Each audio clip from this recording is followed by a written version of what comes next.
Cut చేస్తా problem. ఏమండి మీ పేరండి? శ్రీదేవి అండి. ఎక్కడ ఉంటారండి? ఇక్కడ విజయవాడ అండి, పడమట్లంక. అంటే మీకంటే ఒక అడ్రస్ ఉంది. మరి జగన్మోహన్ రెడ్డి గారు ఎక్కడ ఉంటారండి?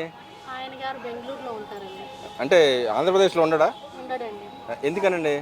ఆయన బెంగళూరు భవనంలో రాజ్మహల్ లాగా కట్టించుకున్నాడు, అందులోనే ఉంటాడు తప్పితే వెళ్ళే మంత్రులకు కానీ ఎమ్మెల్యేలకు కానీ ఆయన విఐపి లాగా బయట నుంచోబెట్టి ఆయనకి ఇష్టం వచ్చినట్టు పిలవటం అలాంటివి చేస్తూ ఉంటాడు. అందుకని వాళ్ళ గవర్నమెంట్లో ఏ ఒక్క నాయకుడు కూడా ఆయన దగ్గరికి వెళ్ళి స్వతంత్రంగా మాట్లాడటం అనేది లేదు. అంటే ఇక్కడ ఆయన నిన్న కూడా మాట్లాడుతూ ఉన్నాడు, రాష్ట్రానికి అసలు రాజధాని అవసరమే లేదు, రాజధాని ఎక్కడా లేదు, ఇండియాలో లేదు, రాజ్యాంగంలో కూడా లేదు అని చెప్తూనే ఒక పక్కన ఇండియాకు ఒక్కదానికి రాజధాని ఉంది, ఇక రాష్ట్రంలో గవర్నర్ పరిపాలన అంటూ ఉంటుంది కానీ ముఖ్యమంత్రి పరిపాలన ఉండదు, ముఖ్యమంత్రులు కూడా ఉండరు అని చెప్పి మాట్లాడుతున్నాడు. నిజంగానే అలా ఉంటుందంటారు అసలు ఇక్కడ? ఏమండి, ఆయన ముఖ్యమంత్రిగా చేసిన వ్యక్తేనా? నాకు తెలియదు, అడుగుతున్నాను. అసలు ఆయన ముఖ్యమంత్రి స్థాయి మనిషి మాట్లాడాల్సిన మాటలు కాదు. ముఖ్యమంత్రి లేకుండా గవర్నమెంట్ పాలన అవి వస్తాయి, గవర్నర్ పాలన వస్తుంది, రాష్ట్రపతి పాలన వస్తుంది అని చెప్తున్నాడు. అసలు ఆయన ముఖ్యమంత్రిగా చేసిన మనిషేనా? లేకపోతే రోడ్డు మీద నడుచుకుంటూ వెళ్ళి రాజకీయాల గురించి ఏమీ తెలియని ఒక పొలం పనులు చేసుకునే వ్యక్తి మాట్లాడతాడే, అటువంటి మాటలు మాట్లాడుతున్నాడు తప్పితే ఈ మనిషి ఒక ముఖ్యమంత్రి హోదా ఉన్న వ్యక్తిగా మాట్లాడటం లేదు. బాబు జగన్మోహన్ రెడ్డి గారు, మీరు ఒక ముఖ్యమంత్రిగా చేశారు, ఒక ప్రతిపక్ష నాయకుడిగా ఉన్నారు. ఇప్పుడు మీరు ఆ స్థాయిలో మాట్లాడండి. రాజధాని లేకుండా ఏ దేశం ఉందో మాకు చూపించండి. పోనీ మాకు తెలీదు, పోనీ మీ పేపర్లో అచ్చేయిస్తే మేము అవి చదువుకొని పాలిస్తాం. అంటే ఇక్కడ ఇంకో మాట కూడా మాట్లాడుతున్నాడు, ఇంత రాజధాని అవసరం లేదు మనకి, చిన్న రాజధాని చాలు, చిన్నిళ్ళు చాలు అంతని. ఇంకో పక్కన ఆయన కొత్తగా 3 జిల్లాలని అనౌన్స్ చేసి 3 జిల్లాలని కలిపి మావిగన్ అని చెప్పి కొత్త రాష్ట్రాన్ని అడుగుతా ఉన్నాడు. మావిగన్ అని నువ్వు ఎలా పెట్టావు జగన్మోహన్ రెడ్డి గారు? ఫస్ట్ పాయింట్, నువ్వు మీ బాబాయిని చంపావు కాబట్టి మా అని పెట్టావా? మీ అమ్మని ఎల్లగొట్టావు కాబట్టి ఆ అని పెట్టావా? ఇప్పుడు మీ చెల్లెల్ని ఇంట్లోంచి పంపించేసేసి ఆస్తి అంతా నాదే అన్నావు కాబట్టి ఈ మావిగన్నని నీకు సరిపోయిద్దని ఆ పేరు అలా పెట్టుకున్నావా? గన్నులు తుపాకీలతోనే నేను రాజకీయం చేస్తాను, నేను భయపెట్టి రాజకీయం చేస్తానని ప్రజలకి నువ్వు సూచనగా మావిగన్నని లేకపోతే చెప్తున్నావు. అసలు ఏ ఉద్దేశంతో నువ్వు ఆ మావిగన్ అనేది నువ్వు తెరపైకి తీసుకొచ్చావు అనేది ప్రశ్నిస్తున్నావు. అంటే ఇక్కడ మనం చూసుకుంటే అయితే అమరావతి ఏకైక రాజధాని అమరావతి కావాలని గతంలో అయితే ప్రజలు కానీ అటు పక్కన కమిటీలు కానీ చెప్పిన దాన్ని ఈరోజు పార్లమెంటు చట్టబద్ధం చేయడం జరిగింది. దాన్ని ఒక మహిళగా ఎలా చూస్తారు? నిజంగానే అమరావతి బిల్లు పాస్ అవటాన్ని పాస్ అయింది కదా, దాన్ని ఎలా చూడొచ్చు అంటారు? చాలా సంతోషంగా ఉందండి. ఎందుకంటే ఇప్పుడు వరకు మాకు ఒక పుట్టినిల్లు లేదు అనుకుంటున్నాం.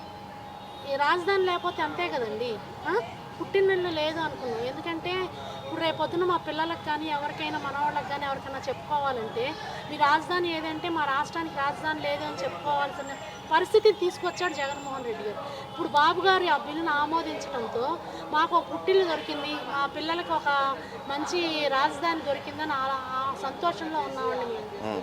ఈ జగన్మోహన్ రెడ్డి గారు మాట్లాడే మాటలు మేము అసలు పిచ్చి మనిషి మాట్లాడతాడే ఆ మాటలుగానే వ్యక్తంగా చేసుకుంటున్నాం. అంటే ఇక్కడ మనం చూసుకుంటే పక్క పార్టీలు కానీ అయితే మెయిన్ ఉన్న పార్టీలు కానీ కాంగ్రెస్ కానీ అమెండ్మెంట్లు అడిగిన బిల్లులో ఇలా ప్రాబ్లమ్స్ ఉన్నాయని చెప్పి అడిగింది. వీళ్ళ ఎంపీలు అసలు మాకు అవసరం ఈ రాజధాని కానీ ఇది కానీ మాకు నచ్చలేదు, అసలు ఈ బిల్లుని వ్యతిరేకిస్తున్నామని బాయ్కట్ చేసి వెళ్ళిన పరిస్థితి. అంటే వాళ్ళ వైఖరి ఏంటంటారు? అంటే ఆంధ్రప్రదేశ్ రాష్ట్ర ప్రజల ద్వారా ఎన్నికైన వ్యక్తులు ఆంధ్రప్రదేశ్ సంబంధించిన అంశంలో అమెండ్మెంట్లు అడగడం ఒక పద్ధతి, కానీ వాకౌట్ చేసి వెళ్ళటాన్ని ఎలా చూడొచ్చు అంటారు? వాకౌట్ చేయమని చెప్పిన వ్యక్తి జగన్మోహన్ రెడ్డి గారు. మీరు వాకౌట్ చేయకపోతే మిమ్మల్ని చంపుతానని అలా బెదిరించారు కాబట్టి ఆ ఎంపీలు ప్రజల గురించి కూడా పట్టించుకోకుండా అందుకనే ఎంపీలు వాకౌట్ చేసి వెళ్ళిపోయారని మేము భావిస్తున్నాం. ఎందుకంటే ఆయన చేసేదంతా బెదిరింపు రాజకీయమే కదండి. దాని మూలాన మేము అలా ఎంపీలందరినీ అలా భయపెట్టించి పంపించేశారని మా ఉద్దేశంగా చెప్తున్నాం. అంటే ఆయన వాళ్ళ ఎంపీలు కూడా మాట్లాడుతున్నారు, దాంట్లో భాగంగా మాట్లాడుతానే రాష్ట్రానికి ఇంత పెద్ద అప్పు చేయబోతున్నాడు చంద్రబాబు నాయుడు, 2 లక్షల కోట్ల పైన అప్పు చేయబోతున్నాడు, ఇప్పుడు ఆ అప్పులన్నీ మేము భరాయించలేము, అందుకే మేము అపోజ్ చేస్తున్నాం అని చెప్తానే ఇంకో పక్క రైతుల గురించి మాట్లాడుతున్నాను. రైతులు వాళ్ళ ప్లాట్లు పంచలేదు, ఈ 12 ఏళ్ల కాలంలో చంద్రబాబు నాయుడు గారు ప్లాట్లు పంచలేదు. నిజంగానే 12 ఏళ్ల కాలంలో చంద్రబాబు నాయుడు గారు ఒక్కళ్ళే పరిపాలన చేసి ప్లాట్లు ఇవ్వలేదంటారు అసలు? అదే అడుగుతున్నాం అండి, మీ జగన్మోహన్ రెడ్డి గారు 5 ఏళ్ళు పరిపాలన చేశారు, అప్పుడు ఎందుకు ఇవ్వలేదు రైతులకు? మీరు అప్పుడు ఎందుకు ఇవ్వలేదు? మా గవర్నమెంట్ వచ్చాక ఇప్పుడు మేము ఇస్తుందంటే మా పేరు ఎక్కడ బాబు గారి పేరు ఎక్కడ చిరస్థాయిగా నిలిచిపోతుందో అని చెప్పి కుళ్ళు కుశంత్రంతో మాట్లాడే మాటలే తప్పితే ఇప్పుడు రాజధానికి కోసం మీరు ఇన్ని వేల కోట్లు అప్పు చేస్తున్నారు, ఎంపీలు బాగోట్ చేస్తున్నారని అంటున్నారు. అది ఎంతవరకు సవ్వండి? మేము మొత్తం కంపెనీలను అవన్నీ తీసుకొచ్చి రాజధానిని అభివృద్ధి చేయండి అని మీకు అప్పచెప్తే పళ్ళెల్లో పెట్టిస్తే, బంగారు పళ్ళెల్లో పెట్టిస్తే మీరేం చేశారు? దాన్ని వచ్చిన కంపెనీలన్నీ పారదోలేశారు. ప్రజలకి ఒక ఉద్యోగం లేకుండా చేశారు. యువతకి జాబులు లేకుండా చేశారు. ఇంకా మిమ్మల్ని ఎలా నమ్ముతారండి? ఏ ఉద్దేశంతో నమ్ముతారు? మీరు పార్లమెంట్లో అడిగిన మాట చాలా తప్పు. అంటే నిజంగా రైతుల పక్షాన వాళ్ళు ఉన్నారంటారా? ఈ రైతుల పక్షాన లేరండి. ఉంటే వాళ్ళకి రైతులు గవర్నమెంట్కి ఇచ్చిన ప్లాట్లను కూడా మా పేరు రాయమని అడిగిన ఎంపీలు ఉన్నారు. మీకు తెలుసా విషయం? ఈ మాటలో వాళ్ళ సాక్షి పేపర్లోనే పలానా ఎంపీ గారు రాజధానిలో ఇన్ని ఎకరాలు కొంటున్నారు అని రాశారు. మరి అప్పుడేమైందండి? మీరు ఎందుకు మాట్లాడలేదు అప్పుడు?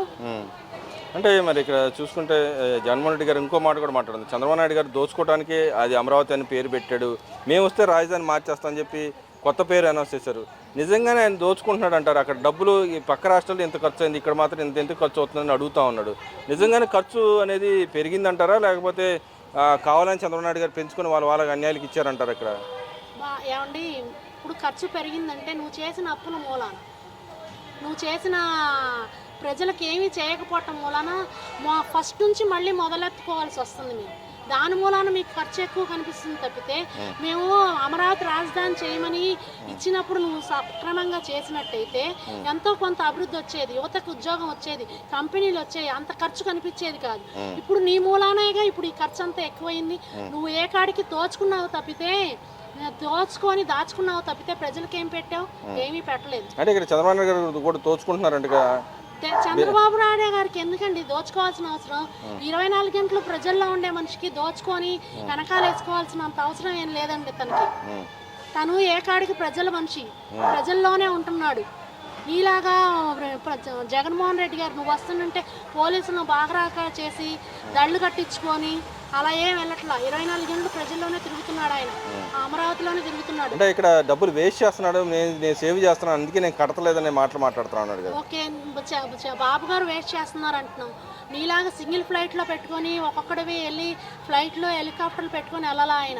ఆయన సొంత డబ్బులతోనే ఫ్లైట్లో వెళ్తున్నాడు, నార్మల్ వ్యక్తిగానే వెళ్తున్నారు.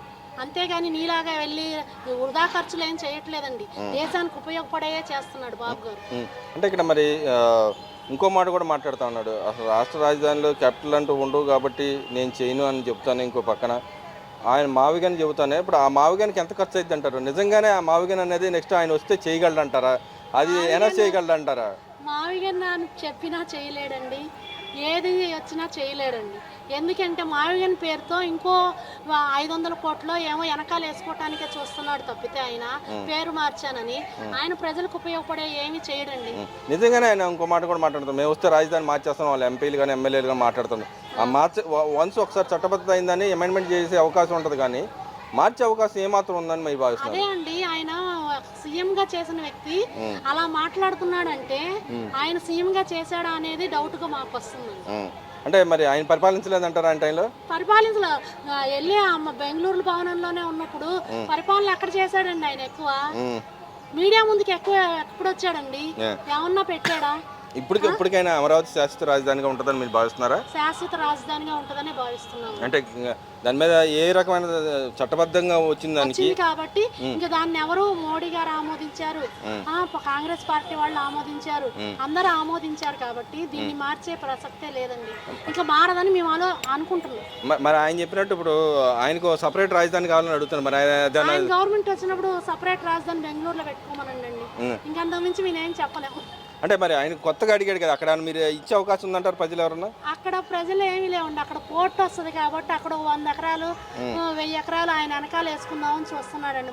మచిలీపట్నం అని ఊగుతున్నాడు. ఎందుకంటే అక్కడ పోర్ట్ వస్తుంది కాబట్టి అక్కడ నేను బంగ్లా కట్టుకోవాలంటే 1000 ఎకరాలు కావాలి కాబట్టి అందుకే మచిలీపట్నం మావిగన్ అని. అంటే మీరు మరి 1000 ఎకరాలు కావాలని అంటున్నారు, ఇక్కడ మరి ఇక్కడ 1,00,000 ఎకరాలు అవసరం అనవసరం ఖర్చు అని చెప్పి మాట్లాడుతున్నాడు. అదే కదండి, ఆయన బిల్డింగ్ కట్టుకోవటానికి వరకే 1000 ఎకరాలు, ప్రజలకు ఉపయోగపడటానికి కాదు. ఆయన వెళ్ళి అక్కడ ఉండటానికి ఉంటాడంటారా? ఉండడండి, కట్టుకోవటం వరకే, ఆ. అది నాది అనిపించుకోవటం వరకే ఆయన పద్ధతి, అంతవరకే.